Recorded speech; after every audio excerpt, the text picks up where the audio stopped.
안녕하세요. 청취자 여러분들의 속을 확실하게 풀어드리려고 찾아온 40대 여자입니다.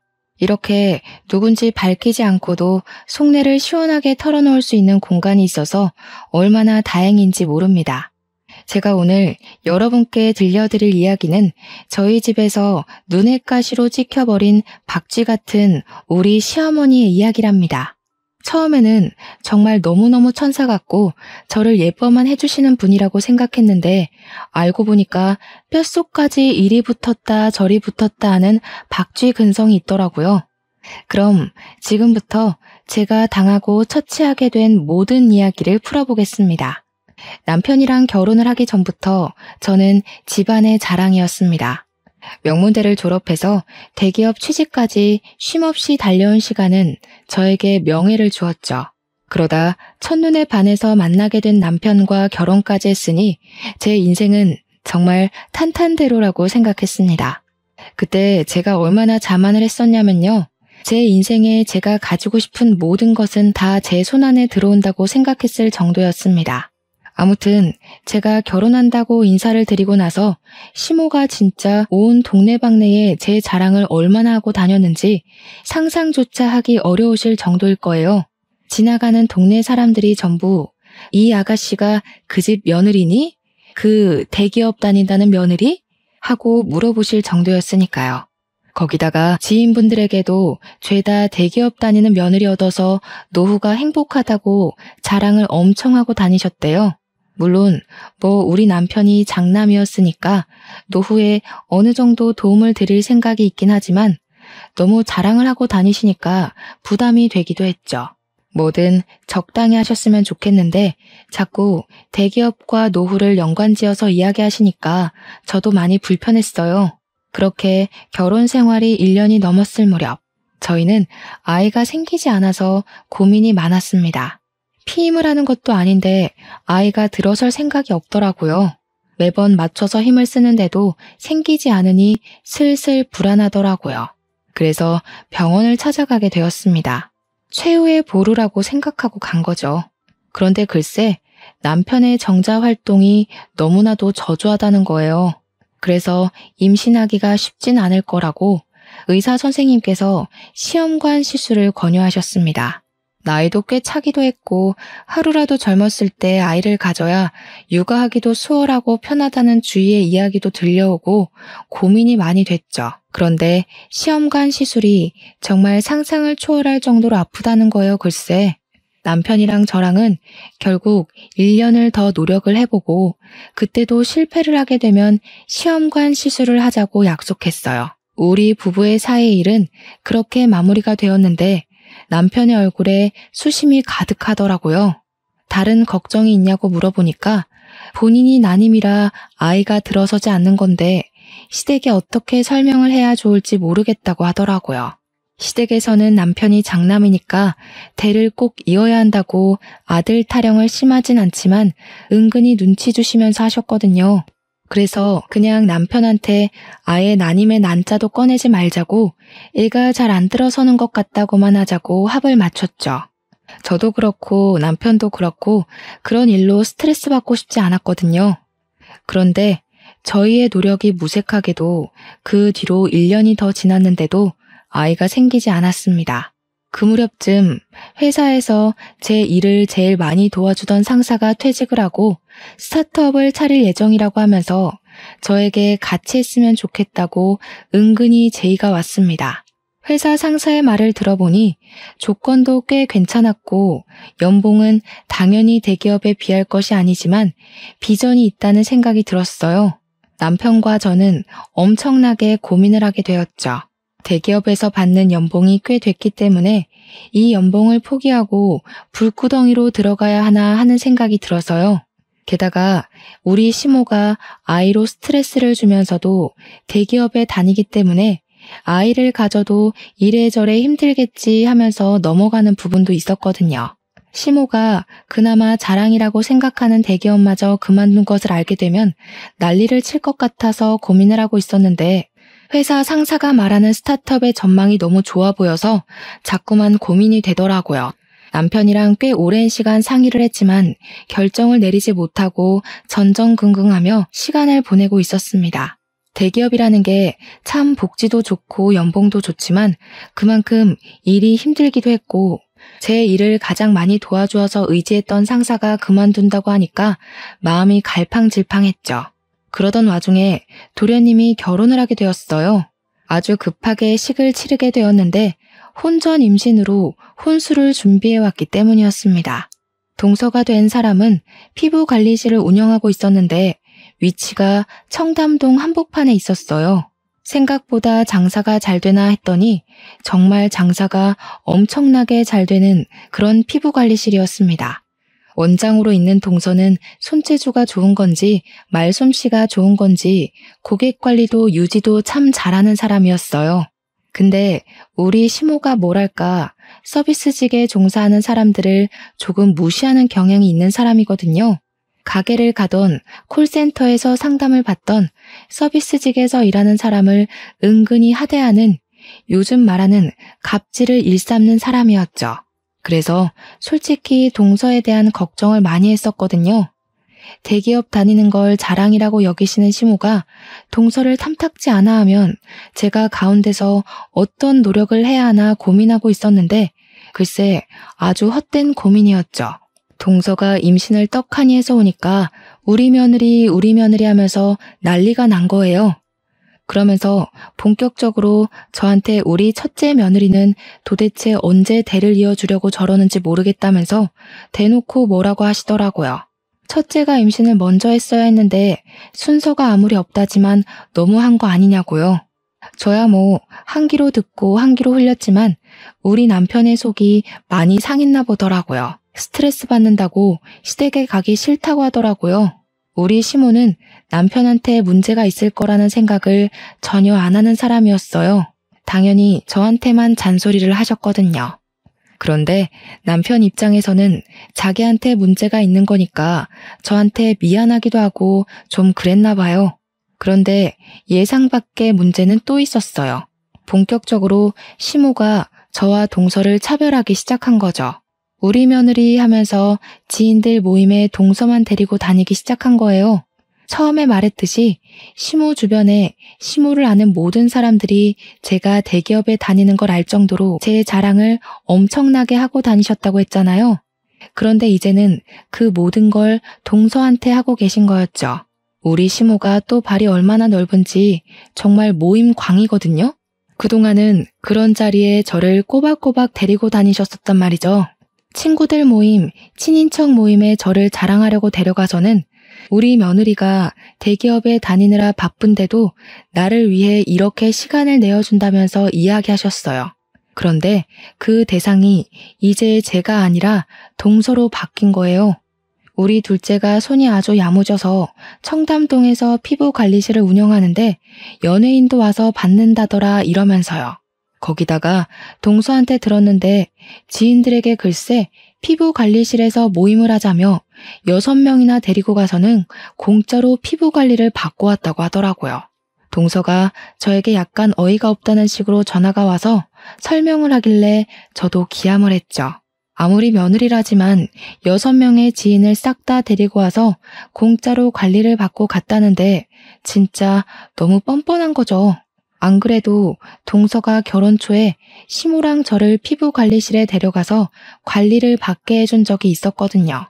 시모는 그 호의를 당연하게 권리로 생각하신 것 같더라고요. 동서한테도 이제는 공짜로 해주지 마라. 도련님께 말씀드려서 거절 잘 하라고 했죠. 동서랑 저랑은 시모의 차별 가운데에서도 상당히 돈독한 친분을 쌓으면서 서로에게 잘하려고 노력했어요. 동서한테 임신했으니까 선물도 이것저것 챙겨주고 그랬죠. 우리 동서 성격이 또 엄청나게 쿨하거든요. 저한테 뭔가를 받으면 절대로 입을 씻는 법이 없었습니다.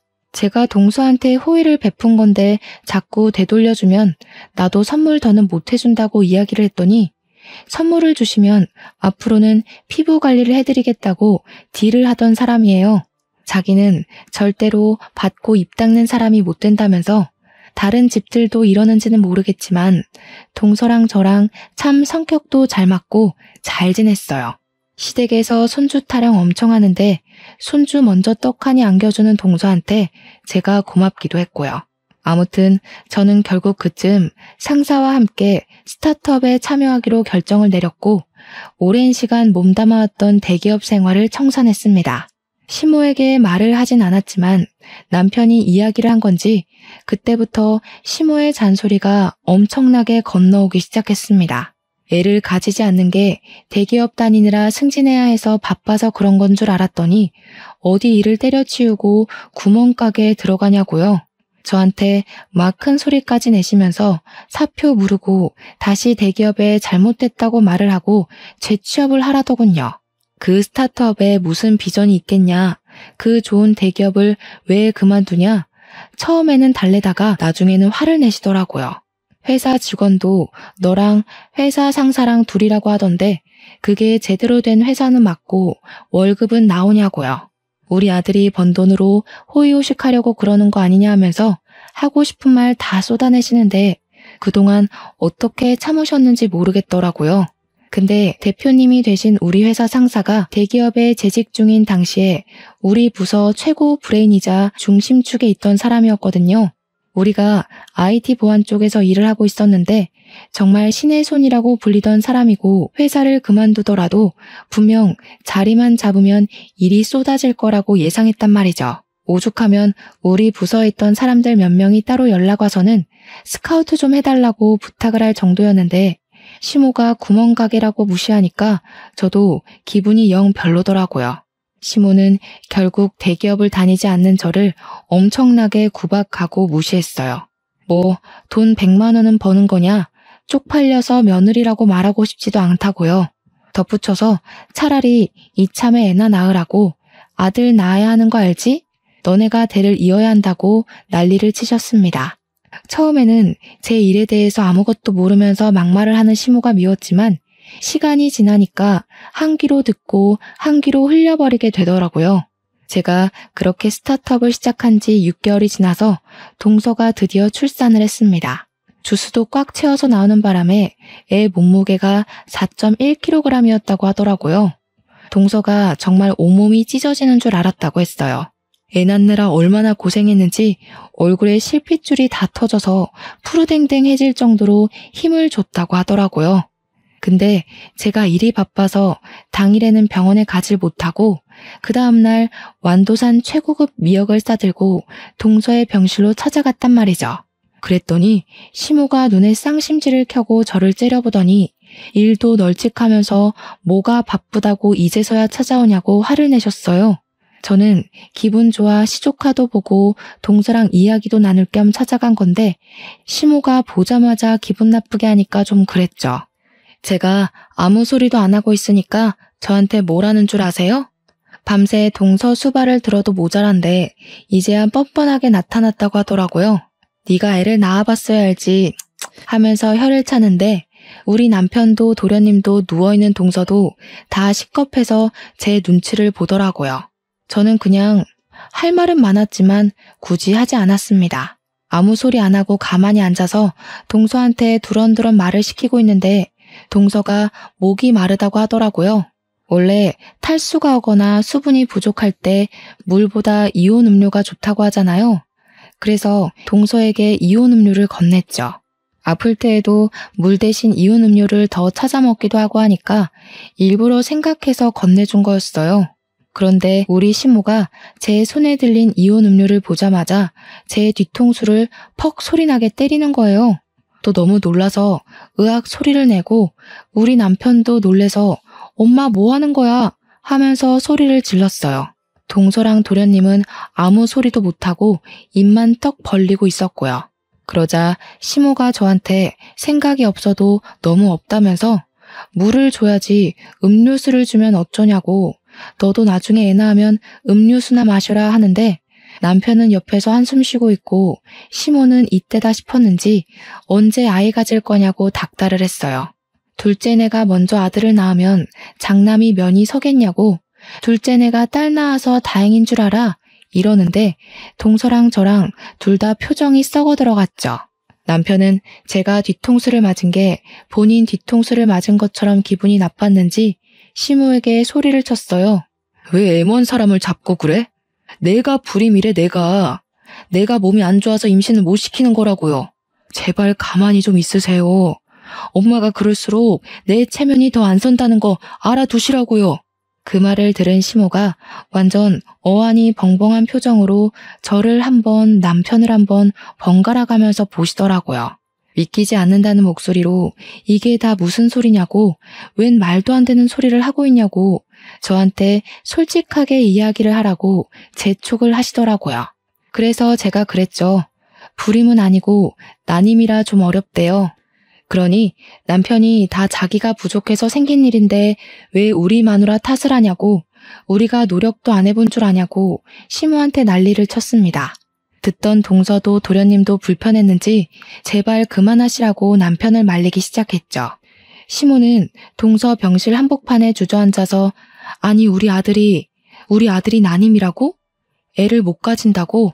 하면서 엉엉 울기 시작하셨습니다. 저는 진짜 동서한테 너무나도 미안했어요. 출산하고 푹 쉬어도 모자랄 판에 병실에서 이게 무슨 일인지. 남편이 시모한테 끝까지 우리 마누라한테 임신 가지고 헛소리하지 말라고 단단히 일러두더라고요.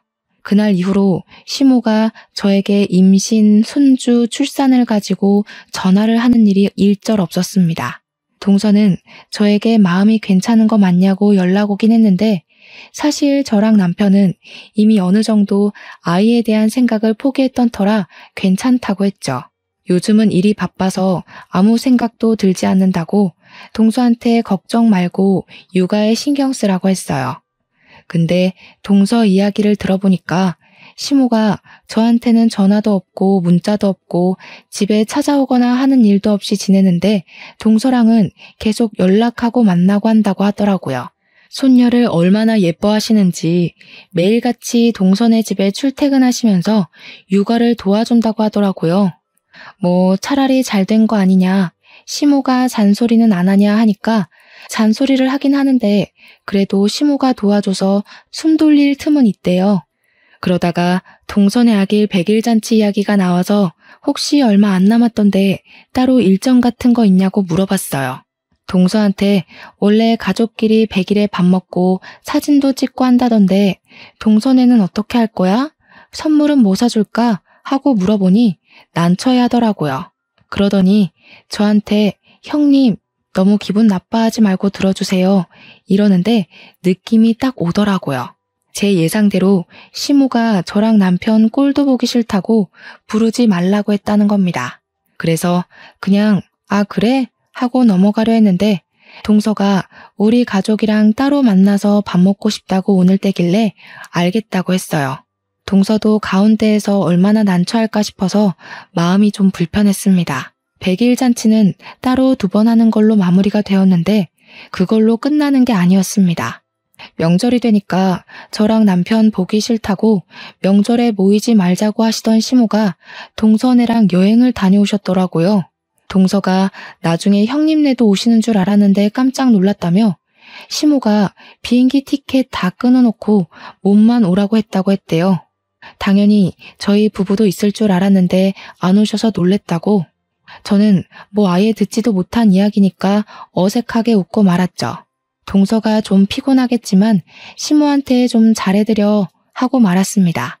시간이 흐르고 시조카의 첫 돌날이 다가왔는데 시모가 동서에게 돌잔치에 우리 부부가 오면 참석하지 않겠다고 했대요. 그 말에 남편이 열이 받아가지고 안 가겠다고 그냥 나중에 동서네에 따로 놀러 가기로 마무리를 하고 말았어요.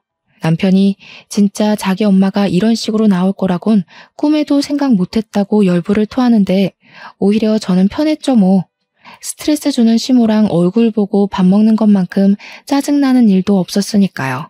돌잔치는 그렇게 마무리가 되고 시간이 흐르고 저희 회사도 완전히 자리를 잡게 되었습니다. IT 보안 쪽으로 중견기업 하청도 들어오고 직원도 그 사이에 10명이나 늘어나는 꽤 탄탄한 회사가 되었습니다. 하루 24시간이 부족할 정도로 열심히 일하고 돈도 엄청 많이 모았어요. 대기업 다닐 때 받던 고정급과는 달리 스타트업 특성상 성과급이 더 높았기에 제 통장에는 엄청난 돈이 쌓이게 되었죠. 근데 대표님이 그러시더라고요. 이제 슬슬 후배들한테 노하우 전수도 좀 해주고 일을 쉬엄쉬엄 하라고요. 그러려고 창업한 거 아니냐고 고민을 하다가 제가 대표님한테 그럼 나 육아휴직 좀 써도 되겠냐 하니까 임신했냐고 놀래서 물어보시더라고요. 앞으로 시험관을 해볼까 고민이 된다고 하니까 대표님이 잘 아는 병원이 있다면서 대표님 부부도 시험관으로 아이를 가졌다고 하시는 거예요. 그러면서 그거 힘든 거 다 아니까 2년 동안 못 쓴 휴가들도 전부 몰아서 쓰게 해주시겠다고 저를 응원해 주셨죠.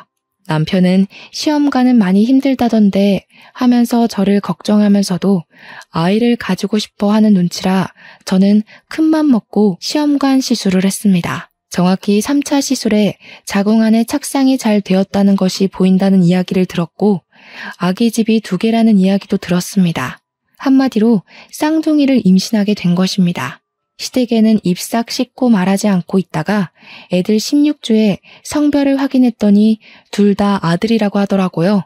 그때 마침 동서에게 연락이 왔어요. 형님 잘 지내시냐 이런 이야기를 하다가 동서가 미안해하면서 저 둘째 가졌어요 하더라고요. 얼마나 됐냐고 축하한다고 하니까 5주 돼서 이제 심장소리 듣고 나왔대요. 근데 저한테 계속 죄송해요 미안해요 하는 거예요. 그래서 그러지 말라고 나도 임신했다고 기쁜 소식을 전했죠. 동서가 진짜 눈물을 팍 터뜨리면서 너무너무 축하드린다고 난리를 치길래 시험관 했다고 쌍둥이라고 모든 이야기를 해줬어요. 근데 그날 저녁에 시모가 저희 집에 연락도 없이 찾아왔더라고요. 양손 무겁게 반찬이며 미역이며 영양제며 바리바리 싸들고 와서는 너무 잘했다고 갑자기 소름 끼치게 굴더라고요. 우리 며느리가 해낼 줄 알았다면서 이제 자기가 다 챙겨줄 테니까 저는 받아먹기만 하래요. 일을 좀 쉬냐 하길래 대표님이 편의를 봐주시기로 했다니까 이래서 작은 회사가 좋네 하시더라고요. 남편이 썩은 얼굴로 얘네 회사 엄청나게 성장했어. 더 이상 작은 회사 아니야. 대기업 하청도 하고 대기업보다 돈도 훨씬 많이 벌어 하니까 시모가 엄청 놀라는 겁니다. 역시 우리 며느리 능력 하나는 제대로라고 완전히 비행기를 태우는데 영 불편하더라고요. 둘 다 아들이라며 우리 며느리가 대를 이어줄 거라고 생각했다 하시면서 둘째네도 아들을 낳아야 한다고 걱정을 하셨습니다. 그렇게 끼고 살다시피 했던 동서가 첫째를 딸을 낳았다고 갑자기 엄청나게 무시를 하는 거예요. 시간이 흘러서 동서네도 성별 확인을 했는데 둘째도 딸이라고 하더라고요. 성별 확인하고 얼마 지나지 않아 시모 생신이라 오랜만에 온 가족이 다 같이 모였는데 거기서 시모가 동서 구박을 어마어마하게 하는 거 아니겠어요? 피부관리실에서 화장품 내리만지면 몸에 좋겠니? 이러면서 이야기를 하는데 그게 무슨 상관인지 모르겠더라고요. 그러는 시모는 여전히 동서 곤란하게 지인들 몇 명씩 데리고 공짜 관리받고 있으면서요. 아무튼 둘째도 딸이니 저 집안은 셋째 언제 낳아서 어떻게 키우냐고 애 셋 키울 돈은 버냐고 무시를 하더라고요. 딸 둘 낳아도 충분한데 아들을 왜 꼭 낳아야 하는지. 그러면서 우리 첫째 며느리는 돈도 잘 벌고 아들도 한 번에 둘이나 생겼다고 둘째는 뭐가 모자라서 저러는지 모르겠다 이러면서 대놓고 동서한테 구박을 주는데 완전히 제가 당했던 그대로를 겪고 있더라고요. 서방님이 보다 못해서 아니 여태 우리 둘째만한 며느리 없다고 할 때는 언제고 이제 와서 딸 가졌다고 구박을 주냐고 뭐라고 했어요. 엄마 그러다가 노년의 며느리들한테 호되게 당할 수가 있어요 하면서 남편도 은근히 뼈있는 이야기를 던졌고요. 입을 삐죽거리는 시모한테 서방님이 요즘은 딸 낳는 게 복인 거 몰라요? 하는데 시모가 서방님 등짝을 짝소리 나게 때리는 거예요. 어디 형네 듣는 데서 그런 소리를 하냐고. 아들이 최고지. 너네도 봐라. 내가 아들만 둘 낳은 게 축복인 걸 왜 몰라? 하시더라고요. 당연히 딸인 저랑 동서 얼굴이 완전히 썩었죠. 제 배가 점점 불러오고 임신 7개월째가 되어서 다리도 퉁퉁 붓고 쌍둥이인지라 몸이 2배로 무거워서 힘든 시기를 보내고 있었어요. 그런데도 자꾸 저를 밖으로 불러내는 거예요. 시모가 시도 때도 없이요. 운동도 좀 하고 그래야 하는 거 아니냐면서 친지 모임, 친구들 모임에 다시 저를 막 끌고 다니기 시작했습니다. 어머님 지인분들이 저에게 첫째 며느리 오랜만이네, 둘째 며느리만 데리고 나오더니 무슨 일이야? 하면서 은근히 궁금해 하시더라고요. 집안 속사정까지는 제대로 모르시는 건지 저한테 무슨 일이 생겨서 그동안 모임에 안 나온 줄 아시더라고요. 시모가 우리 첫째가 아들을 쌍둥이로 가졌다면서 하고 있는 사업이 얼마나 대단한지 아냐면서 글쎄 회사에서 우리 며느리 좋다고 큰 자리 하나 주겠다고 했다지 뭐야, 이러고 자랑을 하시더라고요. 저는 가뜩이나 임신 중이라 살도 많이 찌고 배도 많이 눌려서 소화도 잘 안 되는 마당에 시모의 자랑질 때문에 체하는 줄 알았어요. 그렇게 이리저리 난데없이 끌려다니다가 임신 8개월을 좀 넘겨서 갑자기 양수가 터진 게 아니겠어요? 그날을 생각하면 아직도 아찔합니다. 시모에게 끌려가서 미용실에서 머리를 하고 있었어요. 어차피 출산 전에 한번 다듬을 예정이긴 해서 군소리 없이 시모를 따라갔는데 이상하게 배가 너무 아프더니 양수가 터지고 만 거죠. 구급차를 부르고 아주 그냥 난리를 치고 병원으로 이송돼서 조산으로 아이를 낳게 되었습니다. 쌍둥이들은 충분히 그럴 가능성이 있다고 하더라고요. 애들은 바로 신생아 중환자실로 들어가서 심장 박동이랑 그런 거 체크하고 저는 완전히 몸져 누워 있었거든요. 갑작스럽기도 하고 출산이 진짜 힘들기도 했고요. 우리 남편이 헐레벌떡 병원에 소식 듣고 오자마자 시모한테 막 뭐라고 난리를 치더라고요. 안 그래도 막달이라 조심해야 하는데 산모를 끌고 미용실에 가는 게 말이 되는 행동이냐면서요. 근데 시모가 엄청 뻔뻔하게 우리 며느리 출산 전에 한번 꾸며주려고 그랬다고 둘이 제 병실에서 싸우더라고요. 시끄럽다 하고 있는데 우리 동선에도 소식을 듣고 찾아왔어요. 동서 뛰지 마, 조심해야지 하는데 너무 축하한다면서 꽃바구니를 사왔더라고요. 근데 시모가 그 꽃바구니를 보자마자 병실에 신생아가 올라올 수도 있는데 꽃가루라도 마시면 어떻게 하냐고 소리를 꽥 지르는 거예요. 그러더니 동서 손에 들린 꽃바구니를 바로 바닥에 던지고는 동서 뒤통수를 퍽 소리나게 때린 거 있죠. 네가 딸만 낳아서 모르나 본데 꽃가루가 아기들한테 얼마나 위험한 건지 아니? 네 머릿속에는 생각이라는 게 없니? 요즘 너 때문에 정말 내가 창피해서 얼굴을 못 들고 다니겠다. 동서는 시모한테 머리를 맞았다는 게 충격이었는지 눈물을 줄줄 흘리고 있었고, 서방님은 이 상황이 어이가 없는데 콧김을 팍팍 뿜으면서 동서를 끌어안았어요. 저는 누워서 그 꼴을 보는데 마치 제 과거를 보는 듯한 기분이 들더라고요. 그때는 내 뒤통수를 시원하게 때리더니 정말 이제야 시모가 손버릇 자체가 나쁜 사람이라는 걸 체감했죠. 동서 보는데 제가 다 미안하고 출산하고 나와서 정신없는 와중에도 눈물 흘리는 동서를 보면서 시모에게 화를 냈어요. 아니 어머님, 동서가 뭘 그렇게 잘못했다고 그런 행동을 하세요?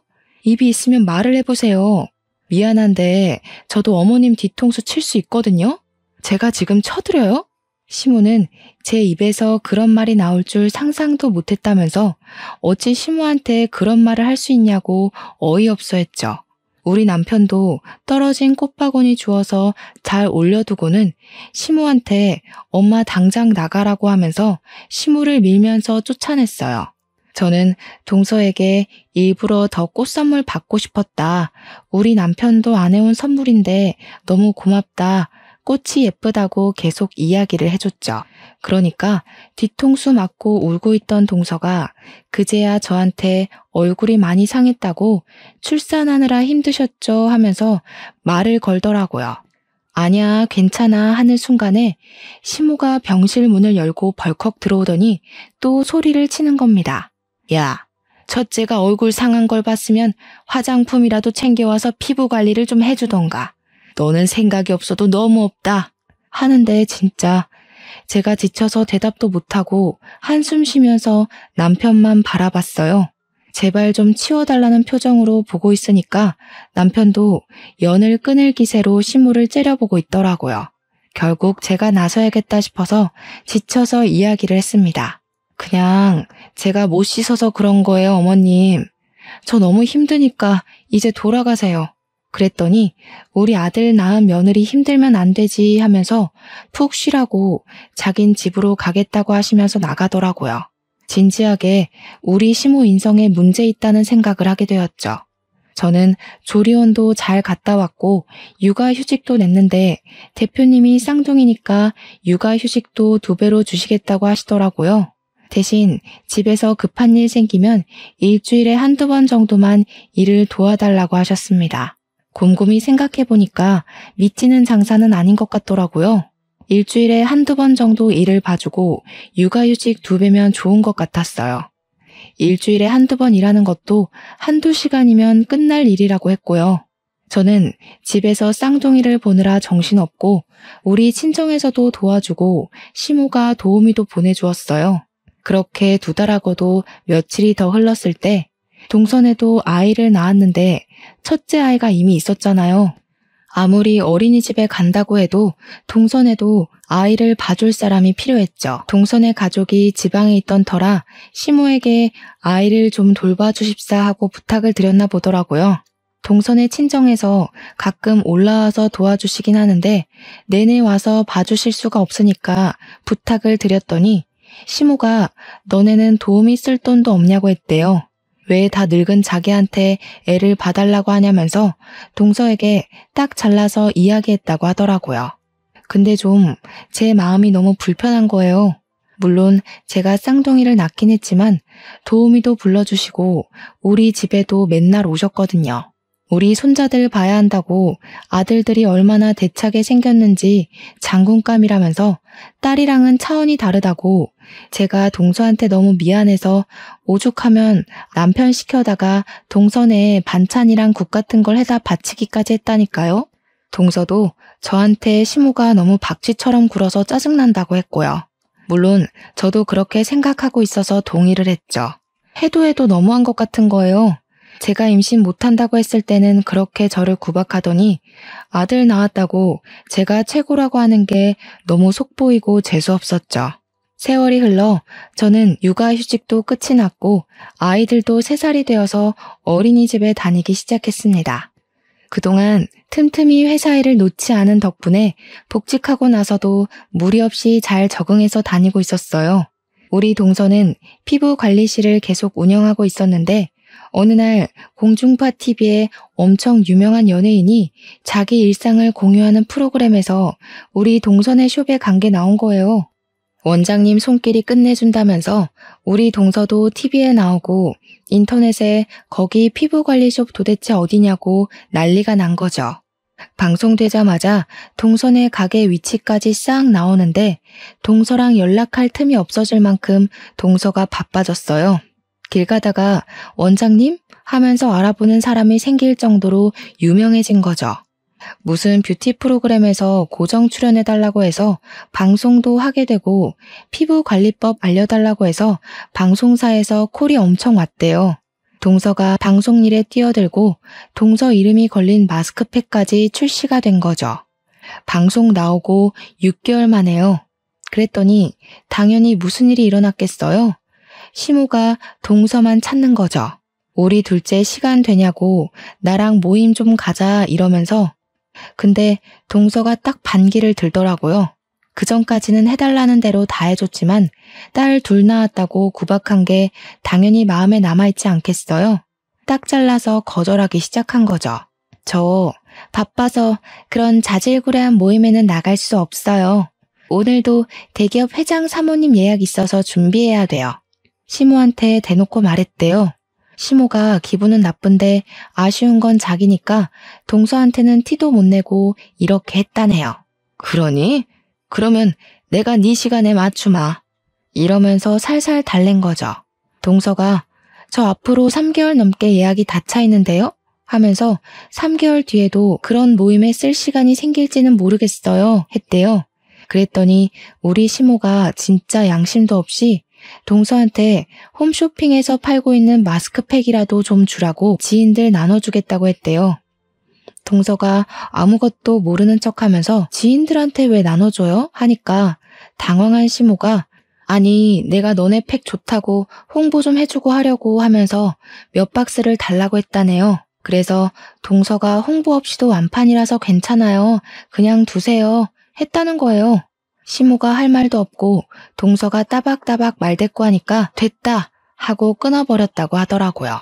동서한테 잘했다고 제가 엄청나게 칭찬을 해줬죠. 잘했다, 사이다야 사이다 이러면서요.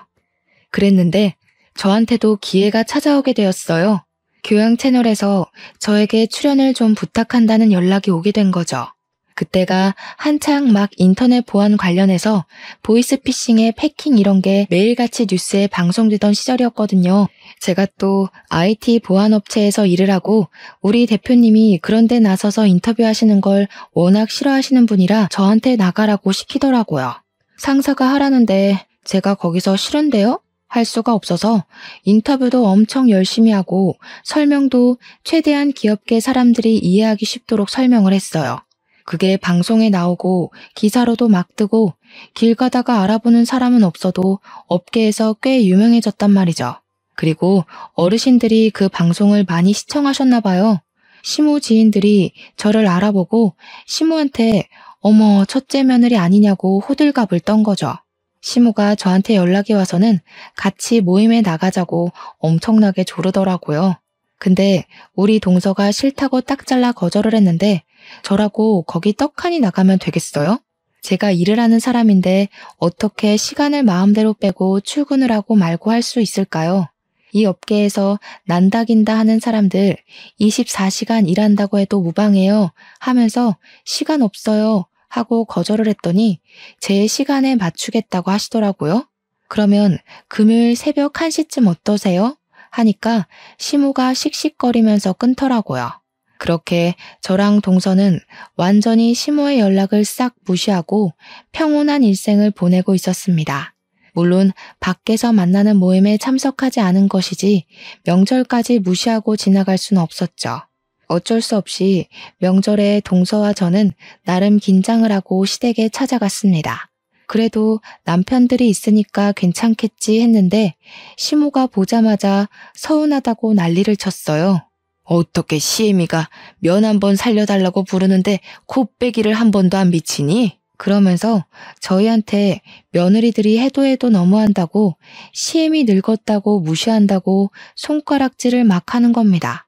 우리 남편이랑 서방님도 이게 다 무슨 소리냐고 저희한테 영문을 몰라 물어보았죠. 아들들이 자기 편 들어주는 줄 알고 시모가 아니 친구들 모임에 얼굴 한번 비추라고 했더니 오지를 않더라. 마스크팩 좀 달랬더니 안 주더라. 이러면서 고자질을 막 하는 거요 글쎄. 그랬더니 남편이랑 서방님이 뭐라고 한 줄 알아요? 가뜩이나 바빠서 힘들어 죽겠다는 안사람들을 왜 그런 하찮은 모임에 부르냐고 화를 내더라고요. 우리 마누라들 그런 자리에 부르지 좀 말라고 누가 누구 면을 세워줘야 하냐고 며느리들이 그런 존재냐고 소리를 쳤어요. 다른 집들은 며느리들 바쁘니까 시모가 와서 애도 봐주고 밥도 해주고 한다는데 우리 집은 왜 이 모양 이 꼴이냐고 남편도 서방님도 그동안 쌓아두었던 것들이 꽤 많았는지 시모한테 별말을 다 하더라고요. 엄마 때문에 우리가 이혼남 됐으면 좋겠어? 하니까 그제야 이혼은 무슨 이혼이냐고 헐레벌떡 이야기를 하시더라고요. 시모가 아니 뭐 맨날 부른 것도 아니고 어쩌다 한번 오라고 한 거라고 꼬리를 팍 내렸죠. 그래서 저도 이때다 싶어서 이야기를 했습니다. 저는 어머님께서 손주 못 낳는다고 구박하고 대기업 그만뒀다고 쪽팔린다고 하시길래 제가 어머님 면 살려드릴 일은 없는 줄 알았어요. 어머, 형님도요? 저도 딸만 둘 낳아서 아무짝에도 쓸모없다고 하시길래 그런 줄 알았죠.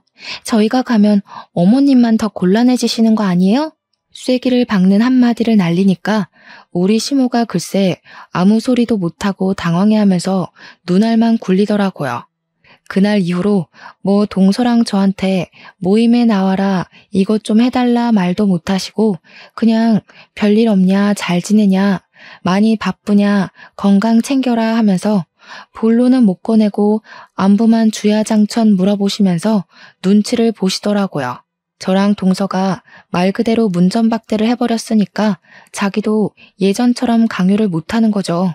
근데 이걸로 저희가 뒤통수 맞았던 지난날의 서름이 풀리지가 않더라고요.